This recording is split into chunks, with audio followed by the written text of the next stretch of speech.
Bonjour tout le monde, bienvenue dans le Troll Savant. Mathieu à ma droite, Erwan au centre. Salut Erwan, bonjour tout le monde. Bienvenue pour cette émission spéciale Vichy 2023. Qu'est-ce qu'on a été foutre à Vichy en fait, Mathieu? Eh ben, on a eu le plaisir de passer un week-end complet donc, au Salon des Jeux de Vichy 2023. Pour le côté pro, en fait, c'est un festival de jeux qui se tient sur 2 week-ends. Un week-end spécifiquement pour les pros, où vous allez retrouver donc tous les éditeurs, les distributeurs, des auteurs de jeux, des boutiques bien entendu, des ludicaires, des ludothécaires, etc. Et puis il y a une deuxième semaine où là c'est ouvert au public, aux festivaliers. Et nous donc on a eu le plaisir d'y passer 2 journées bien intenses, bien remplies. Et le privilège. Et le privilège pour aller découvrir donc tous les jeux globalement qui vont sortir entre maintenant et la fin d'année, voire un petit bout de 2024, grosso modo du premier trimestre 2024. Alors comme tu l'as dit, on a testé beaucoup de jeux, évidemment on va pas parler de tous les jeux. Comme l'année dernière, je sais que vous avez beaucoup apprécié, il y aura un petit clip à la fin musicale où il y a plein de photos de plein de jeux qu'on a vus. Ouais. Mais pour l'instant, pour cette émission, on va parler des jeux qui nous ont marqués et qu'on a testés forcément et qui nous ont plu. Et écoute, est-ce que tu veux commencer? Eh ben allez, le premier jeu dont je vais parler, c'est une double surprise. C'est une première surprise parce que je l'ai trouvé vraiment chouette et c'est une grosse... j'ai pas le mot, mais ça m'a étonné moi-même parce que c'est un jeu d'enquête. Et ceux qui me connaissent un peu savent que les jeux d'enquête, globalement, énigmes, tout ça, c'est pas du tout ma came.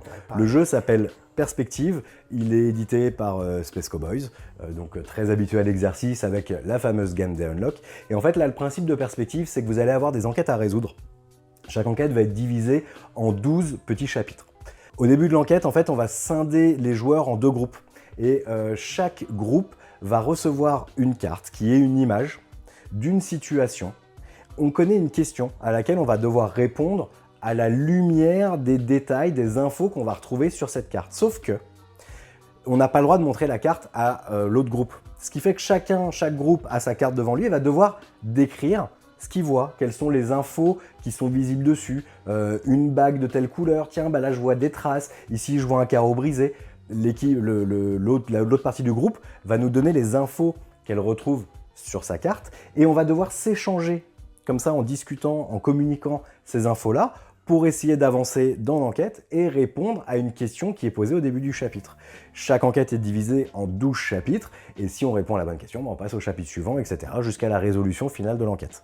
Et donc ce qui m'a le plus bluffé finalement, moi ce que j'aime pas dans ces jeux-là, c'est qu'en gros, si je suis en train d'essayer de résoudre mon petit bout d'énigme, je suis en train de me creuser la tête, je sens que j'arrive à quelque chose, et qu'il y a quelqu'un à côté qui dit « Ah ouais, tiens, regarde, c'est ça !» Et là, moi je suis hyper frustré, parce que du coup, je suis pas allé jusqu'au bout de ma réflexion. Et je vais me retrouver souvent dans le rôle du joueur qui participe pas trop sur ces jeux-là. Or, là, même si je suis nul dans le côté... vraiment enquête et résolution de l'énigme, je vais participer activement à la description de l'image. Et peut-être que dans mon observation, je vais voir des petites infos qui vont servir aux autres joueurs qui sont meilleurs en déduction pour faire avancer le truc. Et ça, j'ai trouvé ça hyper malin parce que du coup, c'est très inclusif, ça fait bosser tout le monde, tu passes un vrai bon moment. Et voilà, c'est un truc que j'avais jamais trop trouvé sur les jeux d'enquête ou d'énigmes. Et là, Perspective donc, arrive à réussir ce truc-là. Ça sort fin octobre, globalement, ça devrait plus trop tarder à arriver. Et je suis sûr que vous en entendrez parler un moment. Tu parlais de jeux inclusifs qui font participer toute la table. On a essayé un jeu de civilisation qui sortira chez le Kid the Game, qui a été un Kickstarter d'ailleurs, qui s'appelle Empire's End. C'est bon ça, hein? Ouais, ça c'est bon. Ça. Ouais, ça c'est bon ça. Et c'est un jeu étonnant parce que c'est un pur jeu de civilisation. Et forcément, d'habitude, les jeux de civilisation, c'est des choses très calculatrices où on joue un petit peu en son coin, qui sont voire à la limite du joueur autiste parfois. Oui, c'est je développe mon truc, je vais au fur et à mesure. Et là, ça prend à contre-pied ces mécaniques. C'est l'inverse. En fait, vous commencez avec votre empire qui est déjà tout développé et vous allez subir des catastrophes, des fléaux. Et en fait, il va falloir gérer votre chute. Vous allez de toute façon disparaître, c'est sûr, mais il va falloir disparaître avec panache. Ouais. Et c'est un jeu très intéressant. Vous avez des tuiles devant vous, tout un tas de tuiles qui représentent un peu des secteurs de votre civilisation. l'agriculture, de l'armée, des temples, enfin, vous en avez tout un tas. Et à chaque fois qu'il y a un fléau, qu'on pioche un fléau, eh bien, il y a toute une mécanique de mise. En fait, il va falloir mettre des ressources sur ce fléau, qui sont indiquées sur le fléau. On va passer à tous les joueurs, et tant que personne passe, ça continue, la cagnotte monte. Dès qu'il y a un joueur qui dit « moi j'arrête » parce qu'il ne veut plus ou il ne peut plus, le joueur ramasse toutes les ressources, certes, mais il ramasse aussi le fléau, et ça le force à détruire une de ses tuiles de sa civilisation. Donc tout le truc, c'est évidemment de savoir comment et quoi détruire à quel moment. Surtout qu'évidemment, sur les fléaux en bas, tu as des petits pouvoirs que tu mets sous une autre tuile. Donc des fois, il y a des fléaux que tu vas vouloir parce que ça va te donner un pouvoir. Bon, par exemple, switcher des tuiles. Enfin, il y a tout un tas de trucs comme ça. Et donc, on continue sur, sur la piste, en fait, où des fois, on va récolter des ressources. Des fois, il va falloir faire des fléaux. Des fois, il va faire des batailles, hein, comme un vrai jeu de civilisation. Il y a des conquêtes aussi.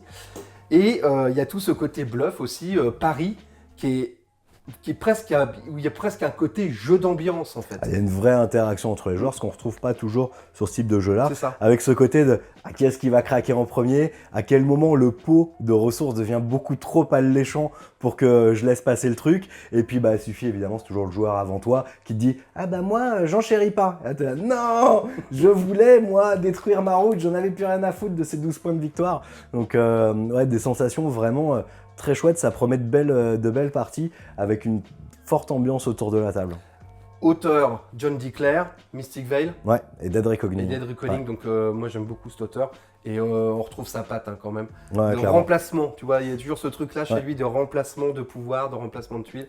Et puis même sur l'édition, c'est pas une énorme boîte, c'est une petite boîte bien remplie. À 40 balles. Un beau format, 40 balles, franchement, enfin. Moi je dis que c'est clairement un sans faute. C'est un sans faute, ouais. Et ça sort bientôt je crois. Hein. Ouais, ça tarde pas non plus. Ouais. Bon, on va peut-être tu voulais un petit peu aller dans l'espace ensuite. Ouais, je vais vous parler de Planet Unknown. Certains d'entre vous en ont peut-être déjà entendu parler. Bon, il a une bonne réputation. Il a une bonne réputation. C'est un jeu de Polyomino où en fait on va terraformer une planète. L'idée c'est que chaque joueur a son petit plateau personnel avec sa planète qui est divisée en cases. Et au centre de la table, on a cette espèce de gros distributeur de tuiles qui tourne. On va le faire vraiment tourner physiquement pour choisir en fait un segment qu'on va mettre face à nous. Sur ce segment, on a 3 tuiles disponibles qu'on va pouvoir choisir. Et du coup, chaque joueur va également avoir un segment avec un choix de tuiles à faire. On joue simultanément, on prend notre tuile, on la place sur notre plateau en respectant diverses règles de pose. Et selon la tuile choisie, on va avoir des actions qui en découlent. Globalement, c'est faire monter des pistes. Il y a 4 pistes. Il y a une piste de civilisation qui fait du puntos. Il y a une piste de science qui va me permettre de débloquer des habilités qui vont rester jusqu'à la fin de la partie, etc. etc.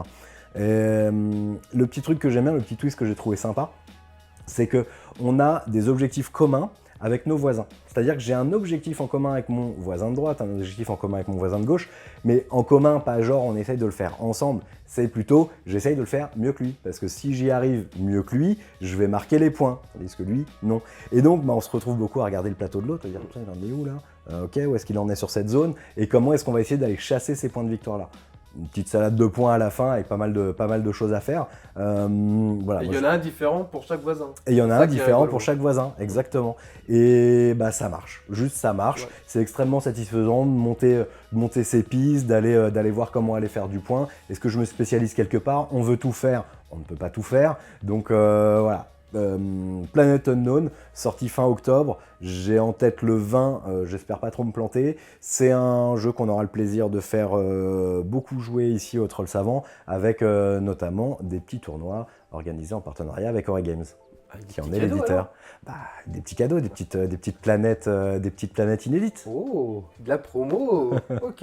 Une tendance qu'il y avait à Vichy et qui est, on va dire, mondiale, c'est le grand retour de l'Orcana. Ah non, pardon.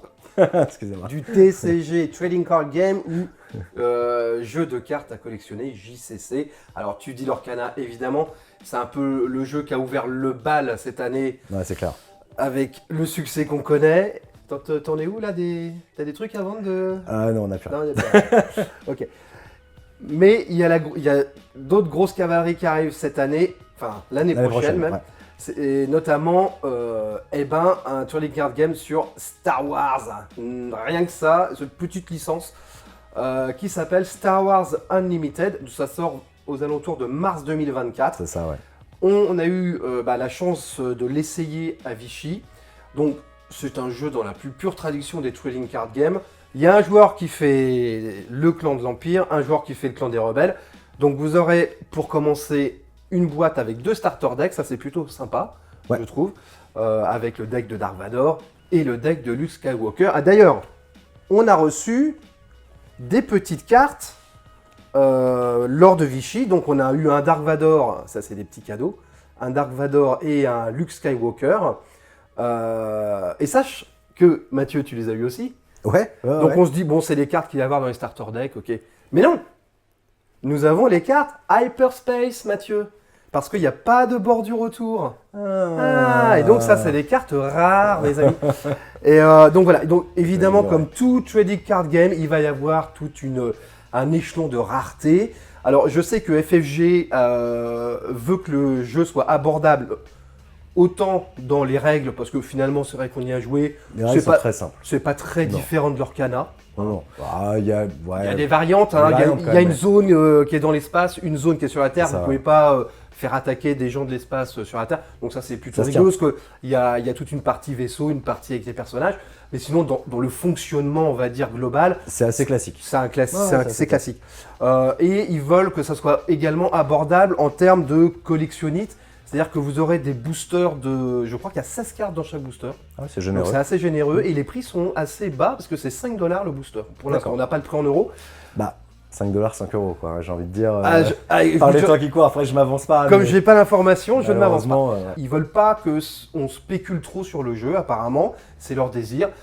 Il y a toute une gamme de produits qui vont arriver par Game Gemic qui sont hallucinantes. Vous avez eu une conférence sur la Gen Con de FFG qui montrait les produits, dont les deckbox aimantés qui sont absolument à tomber par terre. Game Genic, ceci dit, ils sont hyper forts. Ils sont très forts pour tout ce qui est deckbox, playmats, etc. Ouais. Ils sont quand même, je trouve à titre perso, vraiment en tant que joueur, au-dessus du lot. Ouais, non, ils sont même, j'ai maintenant une préférence pour Game Genic par rapport à Ultra Pro, dont j'étais absolument fan jusqu'à maintenant, quoi. Et donc voilà, donc le jeu il sort en mars 2024. Ils veulent évidemment faire du tournoi à gogo. Donc je ne sais pas si toi, au Troll Savant… c'est prévu. C'est prévu, bon voilà. Donc voilà, c'est un jeu de cartes à collectionner qui va arriver en mars 2024. Et on a pu essayer un autre jeu de cartes à collectionner à Vichy, qui est lui français et qui n'est pas tiré d'une licence. Qui est une création originale. Hein. Exactement. Qui s'appelle Altered. Et qui est tout simplement à tomber par terre graphiquement. Ah ouais, magnifique. Même mécaniquement, moi le jeu m'a fait une beaucoup plus grosse impression que Star Wars Unlimited, bien que j'ai beaucoup apprécié ma partie, mais je l'ai trouvé plus convenu. Là sur Altered, on me propose un truc vraiment différent. Alors, c'est super, c'est à la fois un pari risqué, parce qu'on sait que faire quelque chose de différent, parfois ça touche pas. Et c'est pas une licence. Et c'est pas une licence. Mais là, sur le pari de la création, ouais, mince, il se passe un truc, quoi. On a pu faire une partie et c'était une régalade. C'est très bien. Le principe, vous avez 6 factions différentes, donc 6 decks différents. Vous avez au milieu de la table des cartes de lieu. Vous avez d'un côté votre personnage, de l'autre côté votre familier, votre mignon, votre compagnon, tout ce que vous voulez. Et l'objectif, c'est de faire rejoindre les deux. Donc c'est ça qui déclenche la victoire par rapport à votre adversaire. Donc c'est un peu une course. Ouais, chaque lieu va demander… Il n'y a pas de point de vie ou d'attaque, etc. Ça change déjà. Chaque lieu va demander un certain nombre de points selon le biome que c'est, parce qu'il y a plusieurs biomes. Et évidemment, après, il y a toute la mécanique du deck building. Vous pouvez mettre vos cartes en mana, etc. Et ça fonctionne super bien. Et pour pouvoir avancer, c'est là où je trouve le truc malin, c'est que pour pouvoir avancer sur ces lieux, il faut que j'ai plus du biome requis que ce que propose mon adversaire. Donc il y a directement une question de majorité entre les deux joueurs qui vient s'installer, et c'est là qu'on va évidemment jouer les effets de cartes qui vont avoir des effets divers et variés, notamment ralentir mon adversaire ou au contraire accélérer. Et le petit truc aussi sympa, c'est qu'à la fin de ton tour, les cartes reviennent dans une zone particulière qui te permettent de les rejouer au tour d'après. Par contre, une fois qu'elles auront été rejouées une ultime fois, cette fois, ce sera dans la défausse. Alors c'est français, c'est une boîte qui s'appelle Equinox, et ils ont une énorme ambition. Ils ont fait d'ailleurs une keynote, comme on appelle ça dans le jargon, c'est-à-dire une conférence en fait, pro à Vichy, où ils ont parlé de tout le développement du jeu, du développement graphique, hein, qui était très intéressant, mais aussi tout le développement numérique du jeu. Et c'est là où il y a aussi quelque chose de très original, c'est que vous avez un QR code sur chaque carte, que vous allez pouvoir les scanner avec une application, et que ces cartes vont rentrer dans une collection privée. Alors, ça va pas être juste comme les applications habituelles où tu peux faire ta collection tranquillement sur ton application. Non, là, il y a vraiment une propriété sur la carte via l'application, et ça veut dire qu'il va y avoir un marketplace via l'application. Tu vas pouvoir vendre tes cartes à des gens à l'autre bout du monde, voilà, numériquement. Et quand tu vas vendre ta carte, elle va disparaître de ta collection. Après, tu me dis, oui, je suis content, j'ai acheté une carte et sur mon application, comment je fais pour jouer? Et là, ils ont développé un partenariat avec un imprimeur. Vous allez pouvoir faire de l'impression on demande des cartes que vous avez dans votre collection dans n'importe quelle langue. Ça, c'est ambitieux quand même. C'est très, très ambitieux. Moi, je ne demande qu'à être agréablement surpris. Et ils vont développer de la location de cartes. Tu vas pouvoir louer tes cartes aussi, si tu veux. Va y avoir tout un phénomène de rareté. Alors là, ils prennent le contre-pied inverse de Star Wars Limited, c'est qu'eux, ils vont à fond dans les cartes légendaires, machin. Ils vont aller à fond là-dedans. D'ailleurs, c'est très bien pensé parce que vous avez des cartes avec la même illustration qui sont légendaires ou uniques, mais en fait, elle n'est pas tout à fait la même illustration. Il y a des choses qui se rajoutent sur l'illustration. Et vous avez des cartes, quand on dit uniques, c'est qu'elles seront vraiment uniques. Il n'y aura pas les mêmes stats dessus. Vous serez les seuls à les avoir sur la planète. Donc, c'est une ambition folle. Il commence un Kickstarter à partir de janvier 2024. Donc, évidemment, on suivra ça de très près avec notre camarade Swan dans Kick Parade. Mais en tout cas, ça me met l'eau à la bouche. Ouais. Je suis très excité par ce projet. Et pour une sortie boutique, normalement, à l'été 2024, août 2024, logiquement. Alors, dans un tout autre registre, j'ai eu le plaisir de pouvoir disputer une partie de The Art Project, qui pareil arrive entre mi et fin octobre. C'est un jeu coopératif édité par Lumberjacks, que je salue au passage parce que c'est une maison d'édition que j'aime beaucoup. Et donc jeu coopératif où en gros on joue une agence spécialisée dans la récupération d'œuvres d'art volées. On affronte une organisation qui s'appelle La Main Blanche et ces affreux malfrats ont piqué tout un tas d'œuvres d'art et notre but c'est de les débusquer, de les combattre, de récupérer les œuvres d'art, de les banquer et quand on banque 6, en gros tu as gagné la partie. Plusieurs choses à dire. La première déjà c'est au niveau du contenu de la boîte, moi j'ai trouvé ça extrêmement appréciable. Il y a 3 plateaux. Chaque plateau est recto verso et chaque plateau te propose une map différente, donc avec les règles qui lui sont propres et la difficulté qui y est liée.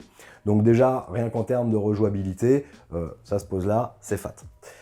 On va incarner un personnage. Mon personnage va avoir des actions qu'il va pouvoir réaliser, se déplacer sur la carte, récupérer des ressources, combattre, etc. Ce que j'ai beaucoup apprécié, c'est déjà gestion de ressources hyper tendue. C'est simple, nous on a joué à 3, dans notre partie on était constamment dans la merde, c'est clair. Deuxième chose, j'ai pas du tout senti le côté joueur alpha que je peux reprocher parfois à certains coopératifs où finalement tu as un joueur qui va prendre toutes les décisions pour le groupe. Là pour le coup, il n'y a vraiment pas ce côté-là, en tout cas moi je l'ai pas ressenti. Le challenge il est clairement au rendez-vous et je n'ai joué que sur la première map, qui était donc plus ou moins la plus tranquille. On n'a pas fait la partie en entier, clairement on aurait perdu. Là où on s'arrête, on n'avait plus rien, notre van il était à poil, on n'avait plus d'essence, plus de machin, enfin c'était la merde. Vraiment très bien pensé, la difficulté elle est là, elle est au rendez-vous. Original dans la mécanique, dans la façon de penser les choses, ça change. Voilà, The Art Project, ça arrive là très très prochainement et c'est très bien. Alors moi je vais faire un petit tour chez l'éditeur Don't Panic Game qui est un très bon éditeur. Alors avec plusieurs jeux dont le fameux, alors la boîte est là, je le penche. Ouais parce que je l'ai ouvert pour le coup. Ah voilà, le fameux Beast qui a été un Kickstarter avec un énorme succès dans lequel un joueur va incarner un monstre et les autres joueurs vont incarner les chasseurs. C'est un jeu de draft. Et ce qui est intéressant, c'est que les cartes d'action vont être partagées entre les chasseurs et le monstre. Donc c'est assez rigolo. Il y a actuellement l'extension d'ailleurs sur GameFound, qui est en socio-financement. Donc ça sort, c'est sorti là. C'est Ça vient sorti, de sortir. c'est arrivé la semaine dernière. Donc ça c'est un très beau jeu qui est chez donc Panic Game et ça que c'est très appréciable. On a reçu, mais on l'a pas encore testé, donc on va faire un premier tour bientôt, Mathieu, je te l'annonce.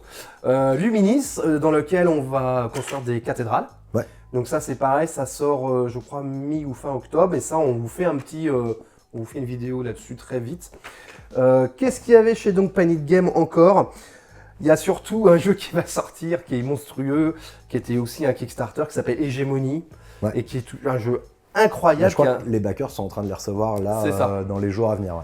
C'est un simulateur de société en fait. Ouais. Vous allez incarner des classes sociales, donc la classe ouvrière, la classe moyenne, les capitalistes et l'État.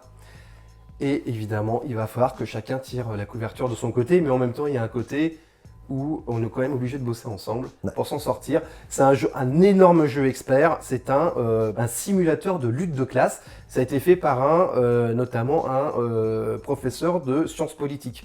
Donc c'est pas un truc anodin. Et ça sort chez donc Panic Game, et ça, j'attends énormément de ce jeu.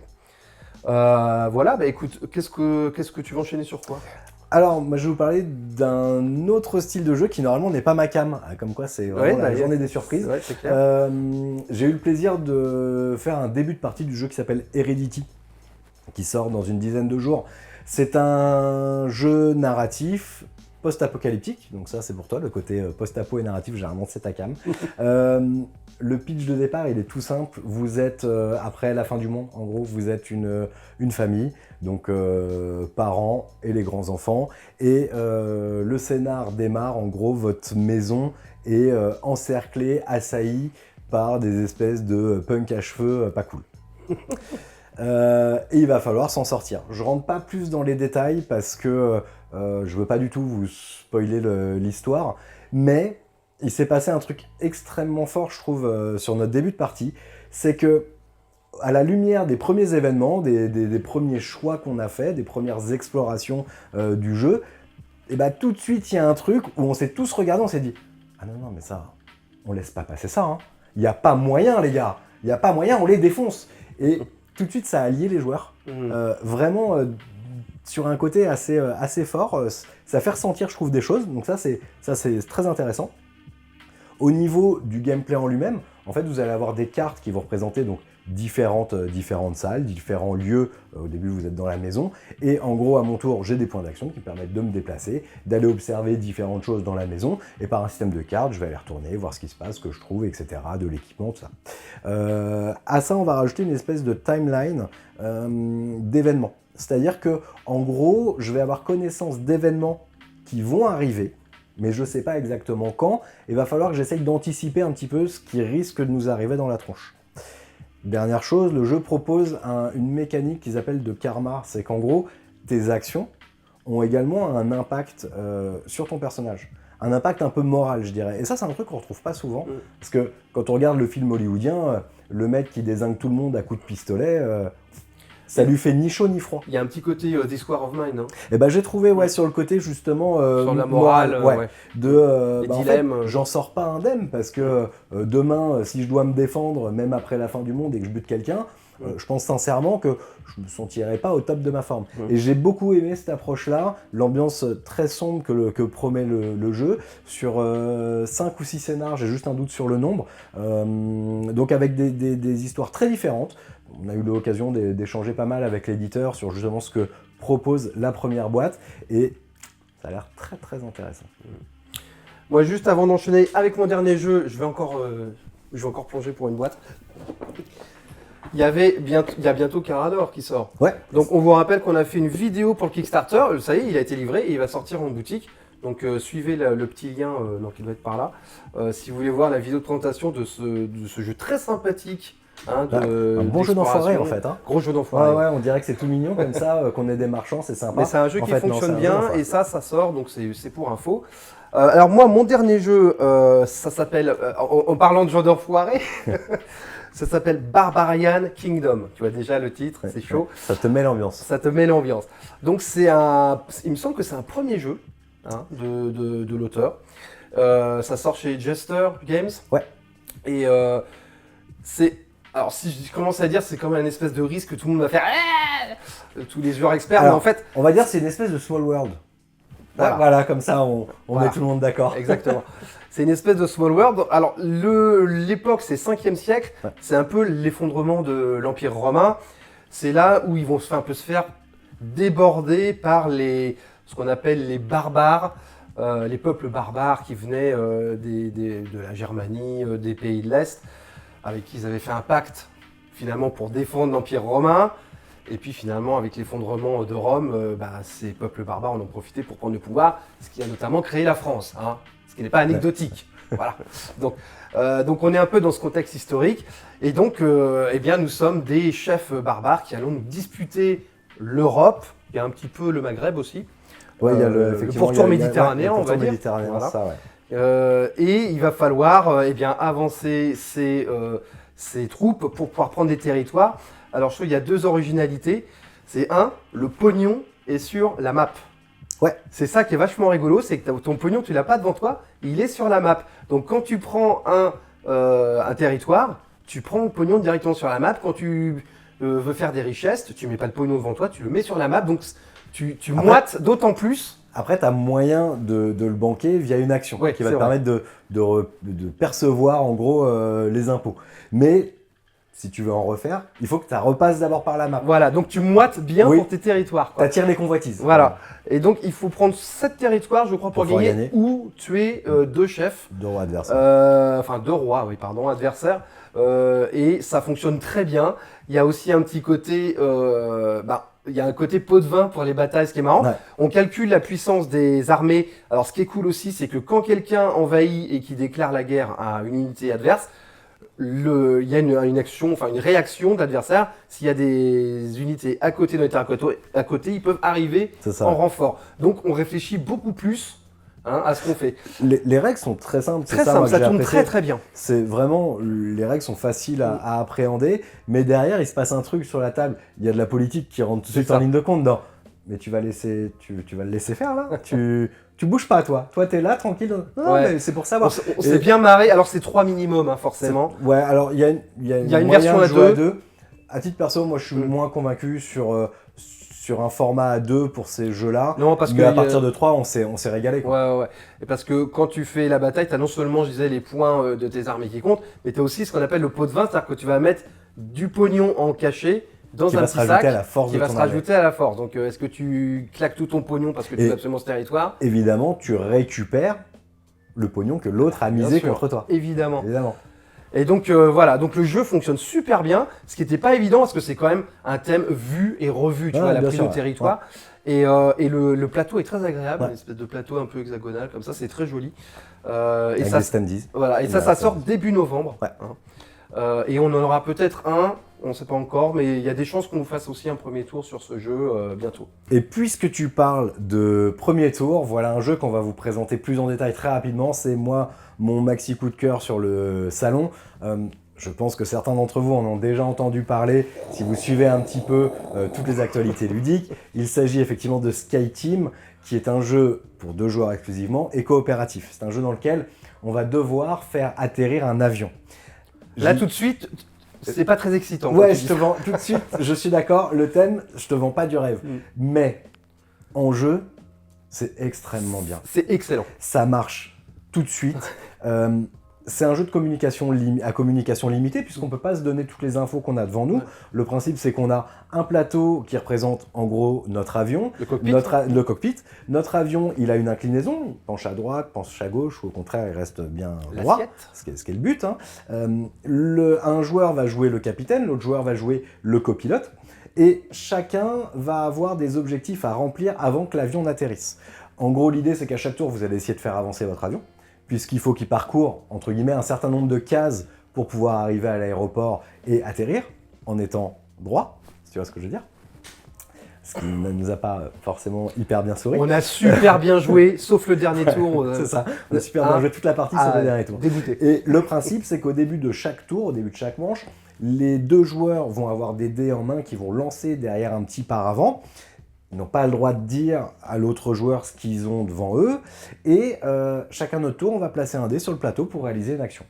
Et en fait, le placement de ces dés, dans quel ordre on va les placer, donne vachement d'infos à l'autre. Et c'est comme ça qu'il faut qu'on essaye de communiquer sans parler et de se donner des infos sans se les montrer. Ça marche, mais hyper bien. Du tonnerre. J'ai trouvé ça franchement sensationnel. Et le jeu est très beau. Le jeu est très beau, c'est extrêmement bien édité par le Scorpion Masqué. Grosse rejouabilité, parce que dans la boîte, vous avez tout un tas d'aéroports sur lesquels vous allez pouvoir atterrir et chacun vont proposer des difficultés différentes. Modes différents.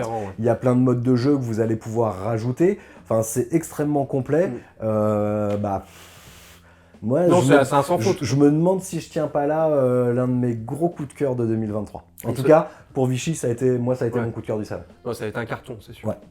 Ça sort quand ça d'ailleurs ça sort le 20 octobre. Et ça, on en fera un premier tour. Ah, on en fait un premier tour. Mais qu'est-ce qu'on va faire comme premier tour? C'est complètement, c'est dingue, c'est dingue. Bon, voilà, écoute, je crois qu'on a fait le tour. Pour moi, c'est bon. Alors après, évidemment, on en a vu une quantité astronomique. Et on justement, pourra pas parler de tout. Voilà, donc justement, c'est pour ça qu'on enchaîne avec notre petit clip de fin d'émission où vous allez voir plein de photos de tous les jeux dont on n'a pas parlé. Finalement, forcément, il y avait beaucoup de trucs, très alléchants d'ailleurs. Puis pour ceux qui sont dans le coin, vous n'aurez qu'à venir aux soirées Jeux du Troll Savant, comme ça, c'est avec grand plaisir qu'on vous y fera jouer. Si cette émission vous a plu, mettez un pouce, abonnez-vous si ce n'est pas le cas.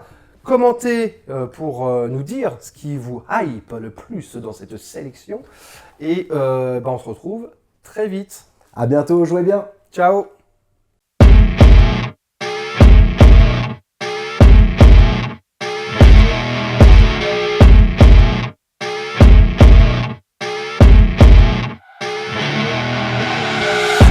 You're rolling up, Uber black Cadillac, high heel boots and a sexy body full of tats. Baby's bad, oh baby's hella bad. After her there ain't no coming back. Wanna take a run at that? I think she's feeling me. Turn it up a few degrees. My imagination of her body gets the best of me.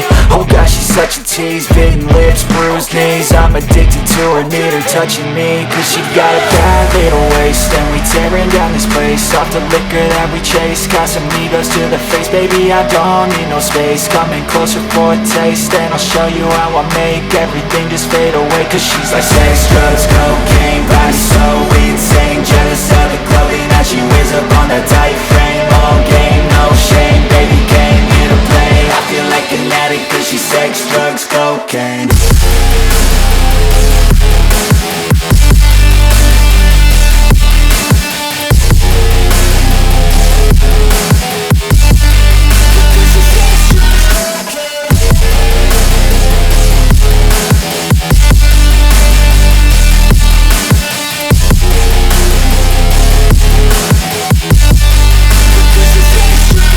Got a fine little body and her mind's kinda naughty. They say that once you taste it, you cannot replace it. She could get you high, all the dopamine inside triggers fast once she's naked. Her body's a creation. They say the devil made her for his entertainment, but even he couldn't learn how to contain it. Her high heels make a damn good statement. There is no replacement, a body by Satan. Cause she got a bad little waist, and we tearing down this place. Off the liquor that we chase. Got some egos to the face, baby, I don't need no space. Coming closer for a taste, and I'll show you how I make everything just fade away. Cause she's like sex, drugs, cocaine, body so weak.